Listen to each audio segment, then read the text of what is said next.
Welcome to my talk. Is maybe an option for modeling your domain. How are you feeling? Good? Exhausted? Marco just told me that the CO2 level in this room is orange. And we can't do anything about it, which means someone just throw an exception maybe, and we don't know how to deal with it or something. Let's see how this will work out. Everyone is exhausted, and I show you a lot of code, but I think we'll be fine. So, the talk is called "This may be an option for modeling your domain," and who am I? I am first and foremost the father of 2 twin girls, 5 years old now, learning a lot, learning to drive bicycles. Now they are on the next size. So they learn a lot, and I try to learn a lot with them as well. And to share this, I also have a YouTube channel called The Dev Owl, which I have the t-shirt on here for some advertisement. And I also founded a F# user group in Osnabrück. It's west of Germany, so if you ever there, close to the Dutch border, just come by. We're a nice group. So who are you? I guess most probably you're not subscribed to my YouTube channel, so you should change this. But still you're here and not in Adam's event modeling session and not in the other talk, so I guess you are awesome. So it's awesome that you are here. And also you're at this conference, and so I guess you are curious to learn new things or to talk about new things and to get new insights. And I hope I can give you some of them in this talk. So what can you expect? I will talk about Null. I will talk about Null and its problems, and I will show you how to learn how to be more explicit with options or with maybes.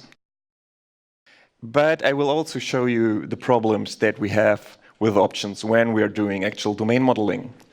And then I will talk about some types and why we use them, how to use them, and I hope we can learn how to create better data models.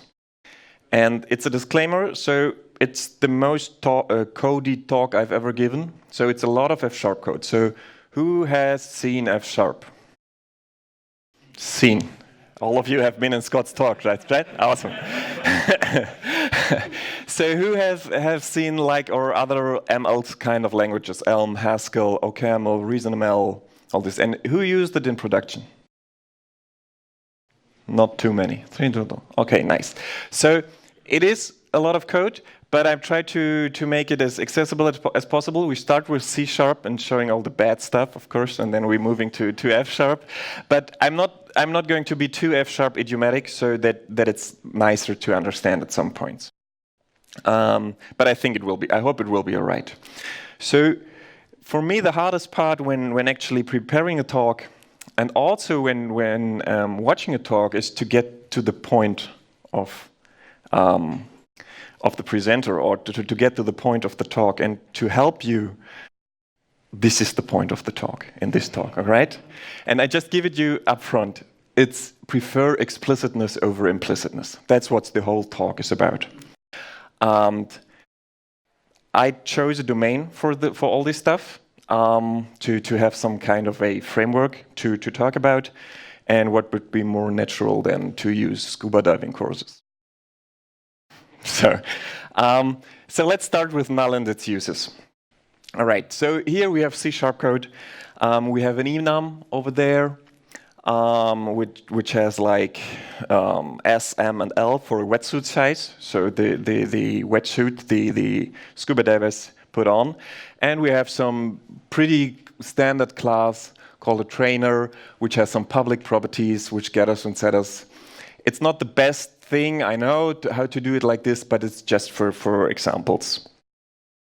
And what we have then is kind of a repository. It's a lot of code, I know, but it's not as important. The details are not as important. So we have a repository for trainers where we can find a trainer by name. And in here, we use Null. We use Null here for when we don't find a trainer, we use Null. So as we use Null for not found.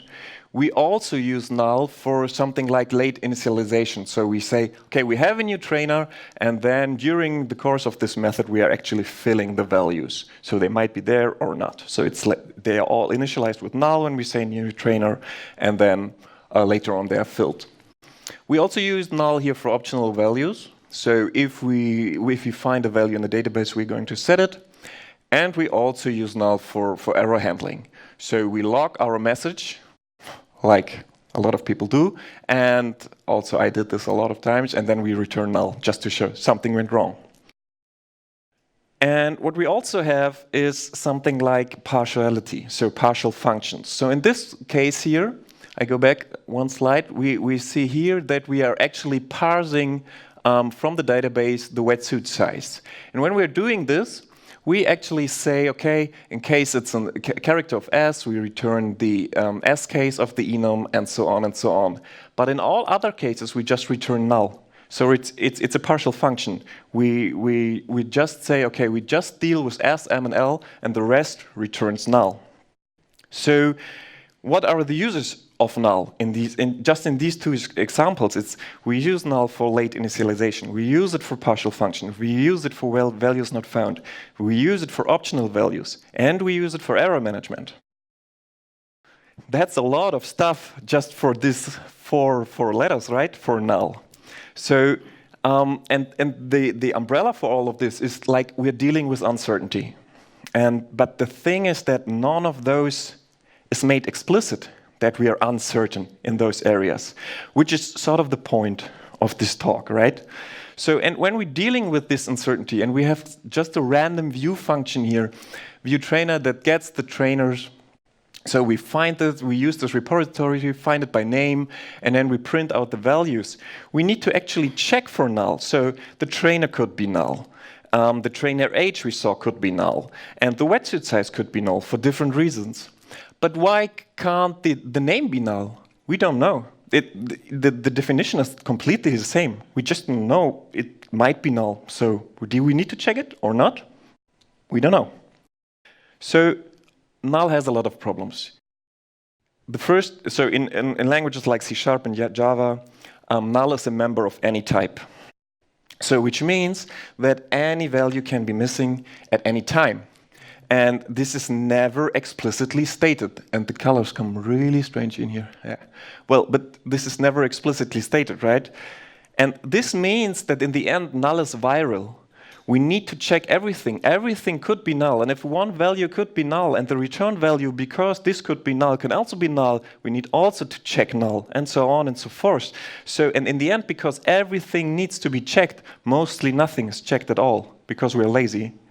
That's how it works. And I know that this place, it can't be null. It just can't be null. Until your log says, oh, damn, runtime exception, null pointer exception, whatever. We all have this. So, and this is all about dealing with uncertainty. So the question is there help? And yes, I have this talk, so there is help. So we have these new nullable types in C#, nullable reference types in C#. We have Kotlin, where we can actually, in C#, we need to switch it on to say, okay, this type can be null. And if I have put this question mark in there, then this can be null. Otherwise, it can't be null, and I don't need to check it. So I can't say that this A equals null. I can put this value into this variable. And we have this in Kotlin as well. But I'm not going to talk about this here.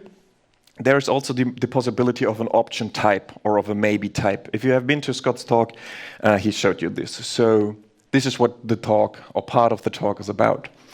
And what we have in here is two possibilities. So this option type wraps any other type, so it's a generic here. We can put an int in here, or some class type, or a string, or whatever. And it has two possibilities. Either it's this type, so it's wrapped in a sum, or it's none. So it's explicit that we are dealing with something that might not be there. And this allows us to actually solve a lot of those problems. So we are actually able to make partiality explicit. What does this mean? So here we have an F# function that is the same, parsing the wetsuit size. So for people reinforcing F#, or if you've seen this now the first time, just that you can read the syntax, we have a function definition with let and then the name, followed by parameters, and in this case with a type annotation, so it's a string. the size that it's given, which is completely optional.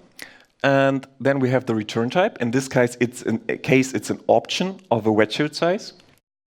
Then we have here pattern matching in here. So it's pretty much switch case on steroids, but you can imagine this as a switch case. And in the cases of S, M, and L, we return some of those wetsuit size. So it's an option of this wetsuit size. And the sum is also a constructor function for this option type. So when we use sum as a function and put some value in there, we get an instance of those option types. And in all other cases, we return none. So it's the second part out of this. And this whole thing is one expression, this pattern matching here. And in F#, we don't have the return keyword for returning from functions or from expressions. So the last expression, the value of the last expression is returned, so which is an option of a wetsuit size. And if you see the difference in here, we are actually making the partiality explicit. So in the first case, it's implicit. We just say it's a string. But because null is a member of any type, can be also null. But in here, we made it explicit, right? We say, okay, it can be null, the value can be missing, so it's an option type. And the question is now, we wrap now the value within those options. How do we get the actual value out of it? And we have this function here, find available wetsuit for a size. But it's for an option wetsuit size, so we can't get the value. And again, we can do pattern matching. And we can say, okay, we match the size, and when we have the case sum with S, which is then the unwrapped value, we can get the value out of it. So we can call another function with the S. But this code does not compile.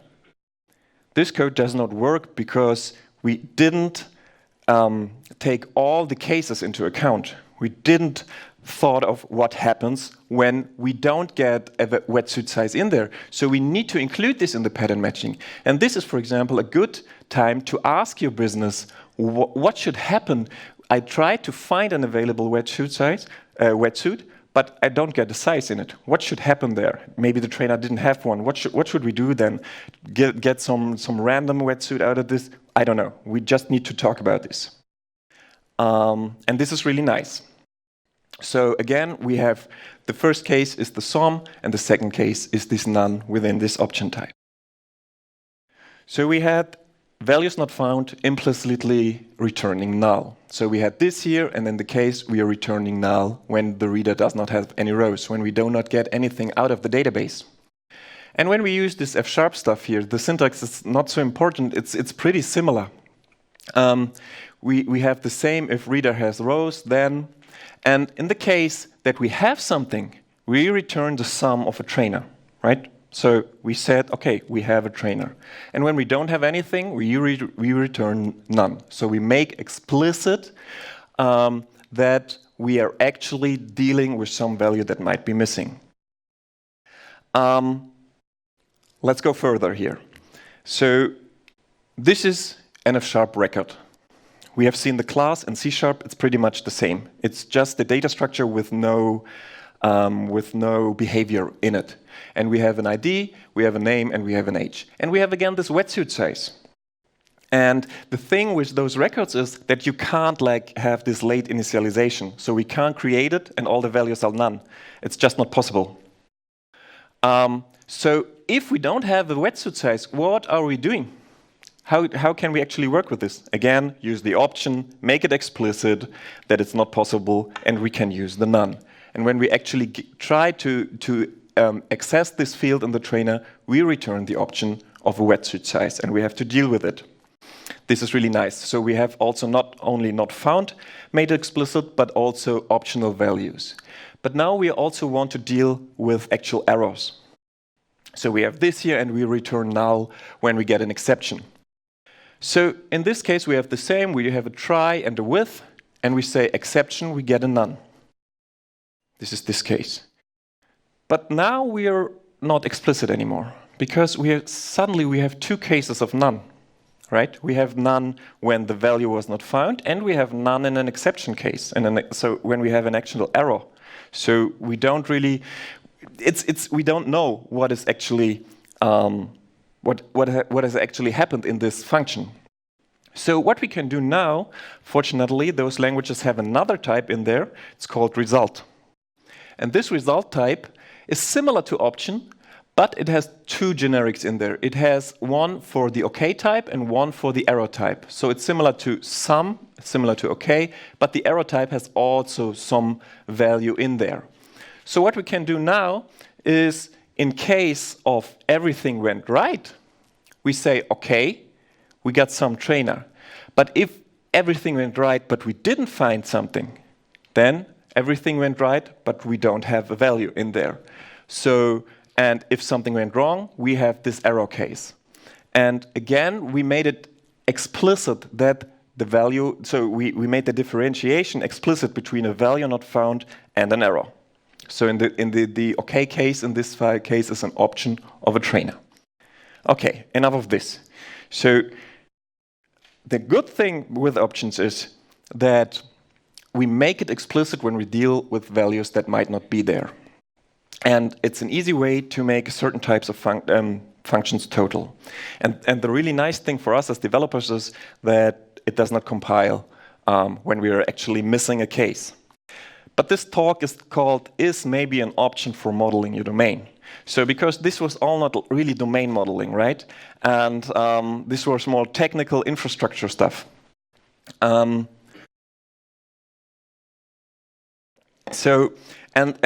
we are developers. We have some new tool, so we use it everywhere, right? So now everything is an option. And we use this everywhere because we make it explicit, and it works so good. So we have this domain here. And what this is the PuTTY. They made a lot of money with these diving courses, and we can have an open water diver. Here, this is the level, and then we have some specialities in there. A rebreather diver, adventure diver has deep diver and wreck diver, and so on. So this is what we're talking about. But one big problem with option is that an option bears no meaning. It's explicit that the value can be there, but why? We have no clue why it can't be there. So let's take this here. Register for course. We as a user want to register for a course. And if it's successful, we get the option of a registration number, an option of an int. And if it's not successful, we get a none. But why could we get a none? What could have happened? What could be the reason? Anyone? Ideas?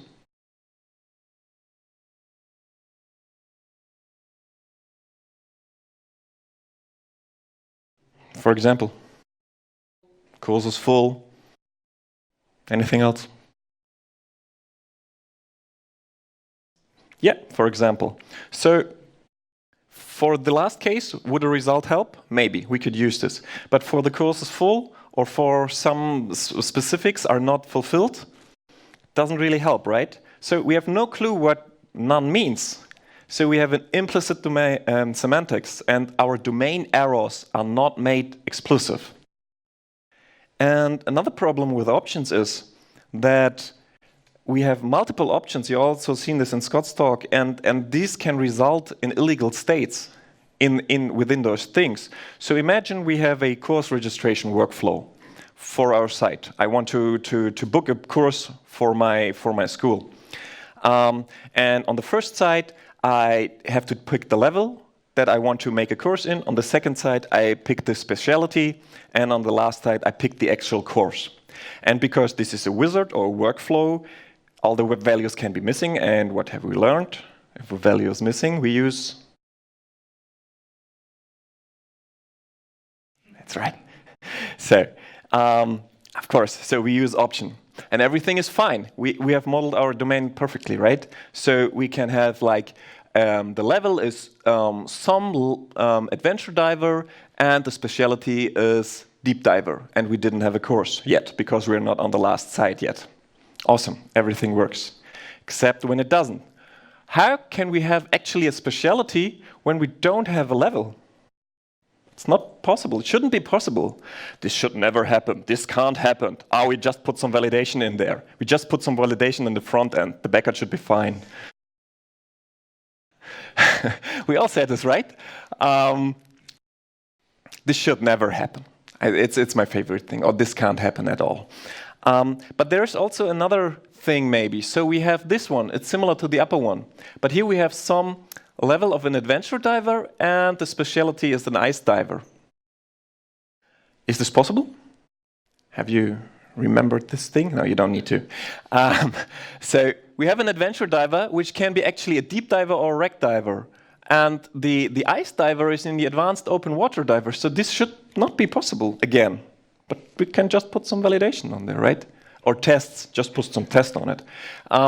But no, it's not really perfect, I'd say.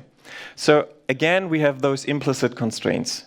So when we have this question, is maybe an option for modeling your domain? Again, why is the sentence so strange? Maybe it's the same as option, just in other languages. That's why I asked this question in this way. And I'd say no, because an option bears no meaning. We don't know why the value is there. Domain errors are not made explicit.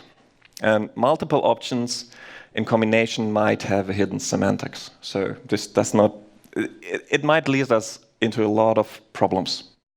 So again, maybe there is help.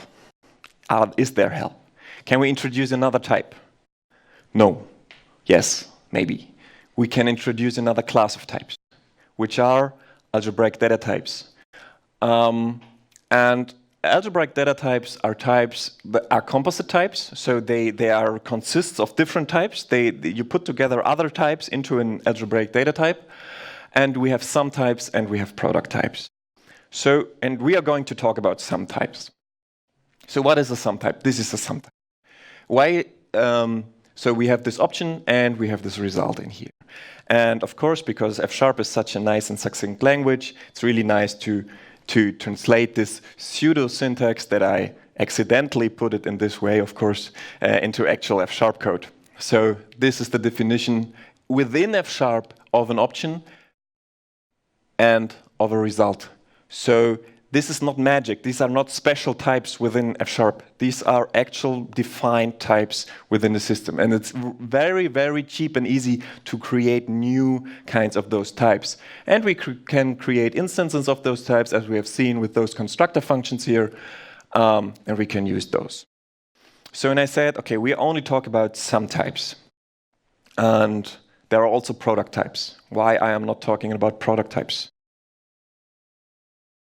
Because we use them all the time. Because why is this called sum type? A sum type, it's called a sum type because the number of possibilities of actual cases, how this option is created, is the first one plus the second one, right? It's a sum. And of course, if this is here a string, it's infinite. So it's infinite plus 1. But it's sum, right? And the product type is all the classes that we're all the time using, right? So because in this case, it's all the possibilities of the GUIDs, so infinite, times all the names, times all the ages, times all the wetsuit sizes. So it's a product. That's the differentiation, where the name is coming. So, and we use sometimes to fix all, or we try to use sometimes to fix all of our problems. So we have this with the implicit semantics for our option type. How can we actually solve this? Well, imagine we have a new type called registration, or registration result, or however we called it. And this type can be defined by us in a very easy way. So we say, okay, we have a type registration, and in our case, we have an accepted, and there we get a confirmation number, or we have the course was full, what someone was saying, or in my case, I just put a waiting list and the spot of the waiting list in there. So we have those custom cases of the type registration, and we can wrap whatever values in each case, however we like it. So it's very easy to actually build those things. And how to get the values out of it? With, right? Again, we use pattern matching and we get the value out of this. And the nice thing now is we have explicit semantics, what can actually happen when we register for a course, and our domain errors, or what can happen in the domain, are made explicit. We have this problem with the level that was not selected within our workflow, but we have selected a specialty.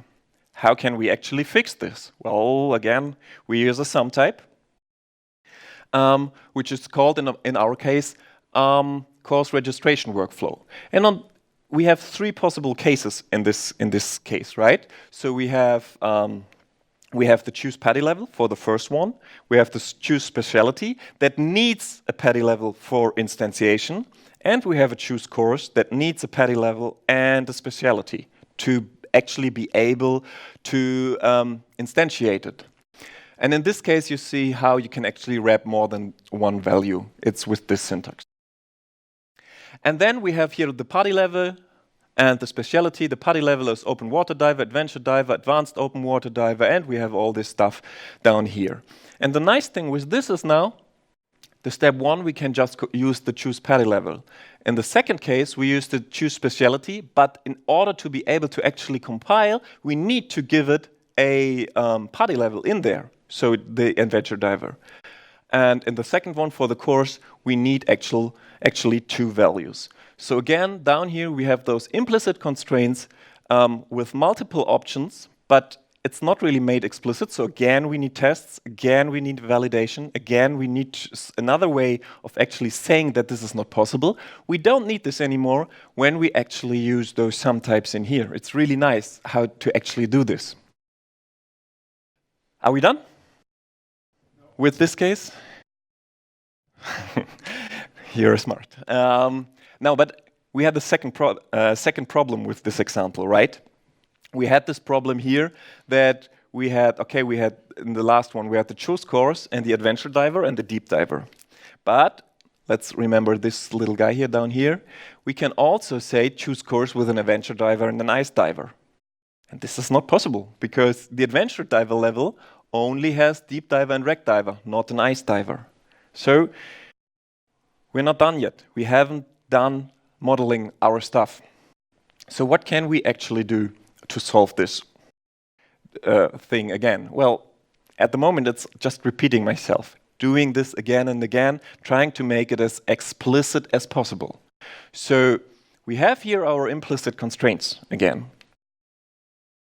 because we have all the PADI levels in here and we have all the specialities down here. What we can actually do is we create a new thing called PADI level with specialty. And what we do here is we give a PADI level as the case name, which is open water diver, adventure diver, and advanced open water diver. But this, in order to be able to instantiate this, we need a special kind of specialty, also called open water diver, adventure diver, and advanced open water diver. And these look like this.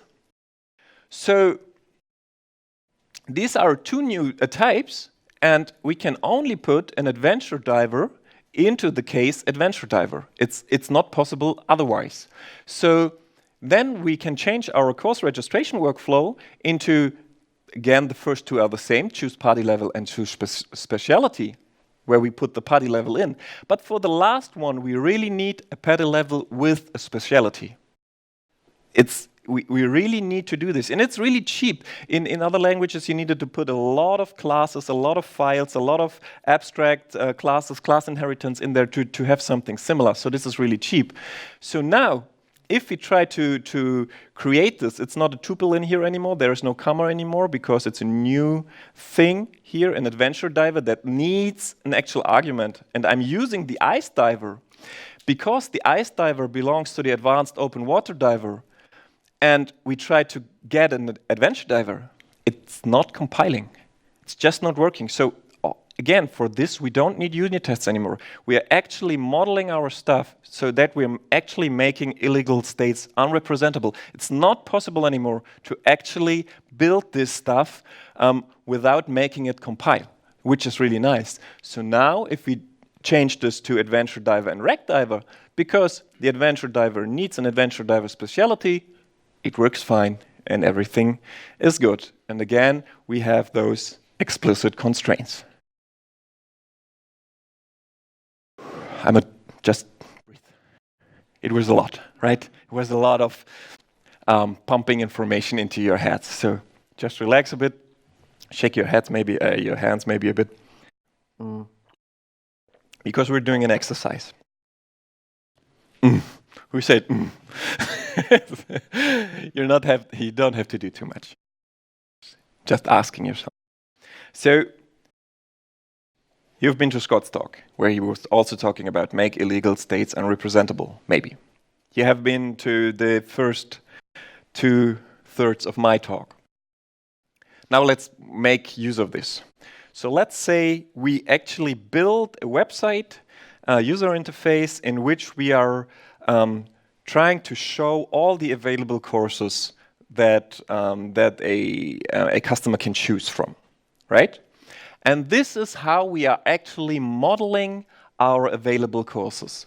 So our website or the part of our website. So this is the state of our website. So what do we have? We have a loading, which is a bool. So is it loading at the moment, true or false? We have a course list. So the courses that are coming from the server. We have the information if an error occurred or not. And we have the actual error message. And because we've learned options are awesome, we use an option of an error message, because if we don't have an error, then we don't have an error message, right? So, and then we have this nice code that we just put up there for our MVP, and of course we clean this up later. But so what are we doing? Okay, if the courses are loading, then we show the loading spinner. If an error has occurred, then we show we call another function that just shows us the error with the error message. If the list is empty of the courses, then we actually say there are 0 courses available, and in all other cases we say we show our courses. So what can go wrong? That's your exercise.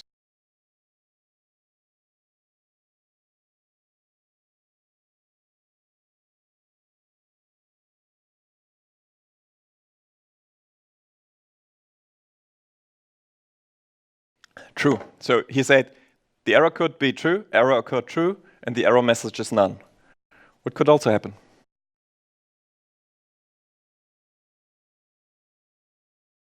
For example, or the other way around, right?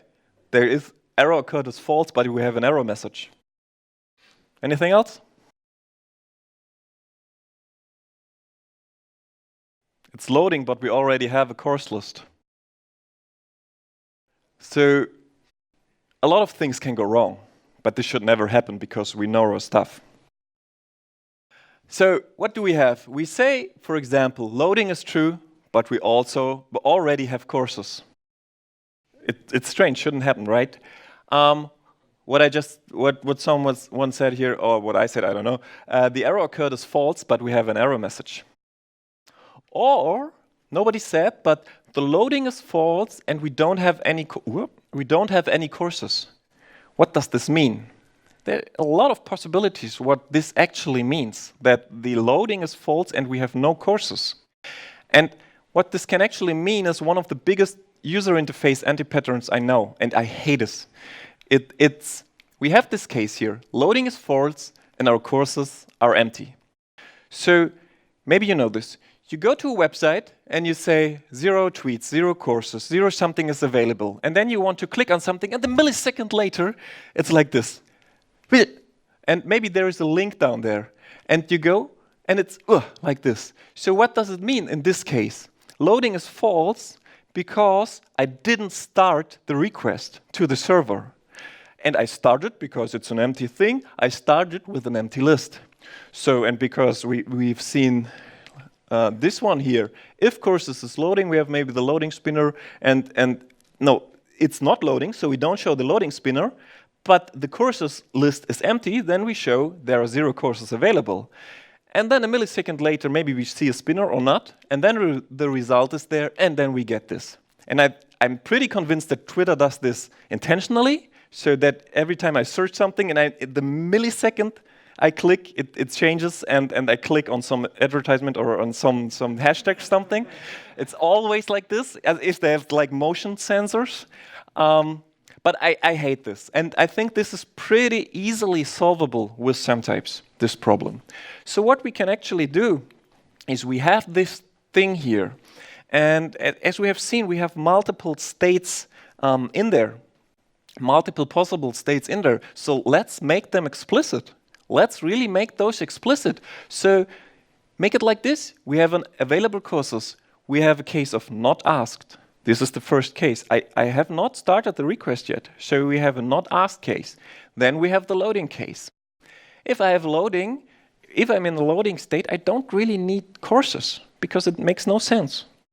So then we have the result, it's courses, and then we get the course list, and then we have the error. In this case, it's a string. So the nice thing now is we can refactor our stuff, or we need to because our old stuff is not compiling anymore. But now we use pattern matching, and we say, okay, if it's not asked, show the not asked page, or show whatever you want to show then. If it's loading, show the loading page. If we have courses, show the courses. If there is an error, show the error message. And because I made it explicit that I only can have here an error message if I'm in the error case, I don't need to think of null or some value not be missing. It can't be.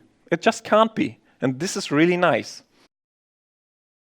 But of course, it's not as explicit as I like it to be because what? Maybe? Has someone an idea? 10 minutes? Oh. Okay. The thing is, what are those errors?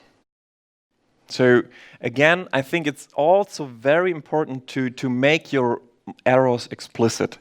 And this is implicit, in my opinion. And the thing is that what is an error? It's the first question anyway. So if we expect something in the domain to go wrong, do I really throw an exception? So just imagine what is your business doing? So you're going into a party shop offline and you say, I want this course, and the course is not published yet. What is the cashier doing? Throw an exception, flip the table, and just, what is it doing? It's not like this, right? It's expected behavior within our business, so it's not an error. Scott has this nice notion of a panic. So a panic is really something where in your system something is not working, the database is not reachable, the memory is exhausted, something like this. But a domain error is not really an error, so it's something that you're actually expecting to happen. And this is something that you can talk with your business about. So what we can do here is we replace our error case, and what it's wrapping, it's a new type called error in our case. And how can this error look like? You can model this as well. So in our case, so we have this custom error type. In our case, I said, okay, we have two cases. Either it's a server error, and then it's a string, so we just get the message from the server back, what actually happens, and we can deal with this. Or we have some kind of domain error. And then maybe the name error is not really good anymore, but I left it like this. And for example, here in the domain error, we can have whatever actually can happen. Either we have a login required, you can argument if this is really a domain error, but for example, no free courses are available or courses are not published yet. And if we have something like this, you can really react. So if we have no free courses are available, please contact us if there is something on the waiting list, or you show a waiting list page where you can go into the waiting list. And if courses are not published, you can say, put a timer on there, remind me, put your email address in there. So it's not really an error anymore. It's something that you really expect. And I put a lot of emphasis in this because I think this is what a lot of people doing and trying to do with DDD, still throwing a lot of exceptions and don't think that expected things that are not the happy path are not really an error. All right, so we have done this and we have explicit error cases. So the question is, are the problems with options solvable with some types? And I'd say yes. An option bears no meaning. Yes, we can give a lot of meaning into this when we use sometimes. I talked a lot about domain errors now, and I think we can make them very explicit. And these multiple options, and also in combinations with bools, can have a lot of permutations because, as I said, when we use product types, we have to multiply all the possibilities. And we really need to think of, are all possibilities really possible? Should this really be happening? And with sometimes we can actually solve this. So when we're doing this domain modeling and we reach the code level, model as if there is no option. Just forget about it. Sometimes within your business functions you will result in an option, and there are ways to deal with this, good ways. But model as if there is no option. Make illegal states unrepresentable. Make this one of your biggest things. Also, if you're not working in F# or Haskell or Elm or whatever, if you're working with C#, with PHP, just try to make illegal states as unrepresentable as possible, and make errors within your domain model explicit. And I think, and this is what I want to conclude the talk with, is I think if you get your data model right, you will have better solutions. So your data model is very, very important. And that's why I think describe your data and describe your possible states of your application. Not only your behavior, but the possible states of your application before you are actually using it. And be as explicit as possible when you're describing your domain and when you're describing your domain errors. And always start with types, in my opinion. So if you're using JavaScript, put a type in front of it maybe and use TypeScript. But I think always start with types. And I think this should be cheap. In Java and C#, this is not cheap to start with types. You need to create a lot of files, a lot of classes, a lot of code, a lot of curly braces, a lot of hash codes, equals, stuff to actually make it work. But I think start with types, and this should be cheap. And choose a language, if you have the possibility. I just give you this, choose the language that allows this kind of data modeling. And so choose a language that supports some types. And even Kotlin now has these data classes and this stuff where you can actually use this stuff, or the direction is at least in this. So, and if you do, then I guess that you are going to profit. So, thanks a lot. I'm around. Subscribe to my YouTube channel. See you.